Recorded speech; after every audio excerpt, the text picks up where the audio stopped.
Welcome to the only daily podcast focusing on compliance news of the day. Each morning, start your day with a cup of coffee and Tom Fox, the voice of compliance, to hear about 4 of the top compliance, corruption, or leadership stories you will need to start your day. The Daily Compliance News is a production of the Compliance Podcast Network.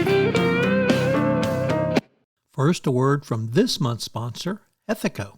If you're a compliance officer, middle managers are crucial in getting your programs from you to your frontline employees. But how do we activate those managers and get them on our side? Ethico's new Middle Manager Toolkit equips you with the skills needed to empower your managers, to promote a culture where ethical behavior thrives and employees feel empowered to speak up. Learn how to turn frontline managers into ethical leaders with our new white paper, Empowering Middle Managers as Ethics Champions. And did I mention you can get the whole toolkit for free? Head to ethico.com to download the full toolkit today. The Daily Compliance News for February 27, 2025, the Enemy of the West edition. And we begin with that story on an op-ed piece in the Financial Times from Martin Wolf, one of the top commentators literally across the globe. And he opines that the United States is now the enemy of the West. Why do I bring that up in a compliance news podcast? Because it has significant implications for U.S. companies. If the United States is perceived to be an enemy of the West, U.S. companies will bear the brunt of that doing business overseas. And you need to include this on your risk management profile. Obviously, this means that Europe will be investigating U.S. companies more, and England will probably, or United Kingdom, I should say, will probably be driven into the arms of the EU even more so. So lots to think about in terms of the U.S. and how Donald Trump has reoriented it towards Russia and China.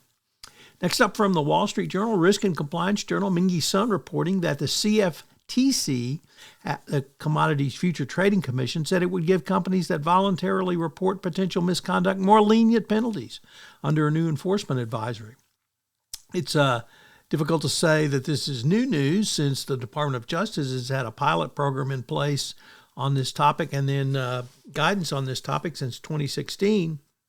But in a memo published Tuesday, the derivatives market regulator issued new guidelines on clarifying how it would give credit to companies that report their own misconduct. So self-disclosure is important at the CFTC.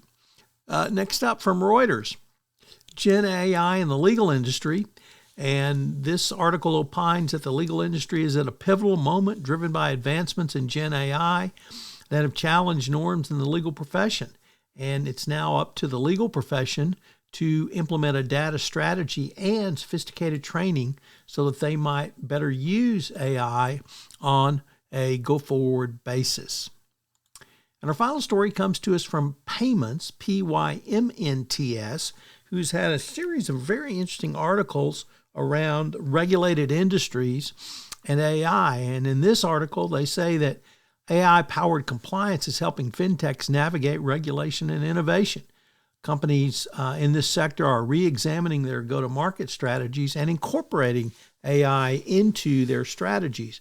I've written a series of blog posts this week on AI and compliance. I'm going to continue that next week. So I hope you will consider how AI can help your compliance program go forward. But check out this article in PYMNTS. I know you'll find it very interesting, and how you can apply it to your company on a go-forward basis. At the start of this podcast, the sponsor for the entire Compliance Podcast Network is Ethico. Well, Ethico has a great new offering this month for you, a toolkit for middle managers.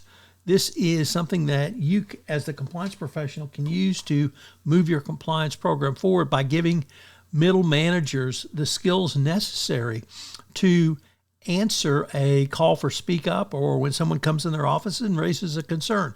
I can't think of a tool that will be more valuable for you in the current era of enforcement. The Daily Compliance News is a production of the Compliance Podcast Network and a proud member of C-Suite Radio. Thanks so much for listening. I hope you'll join me again tomorrow.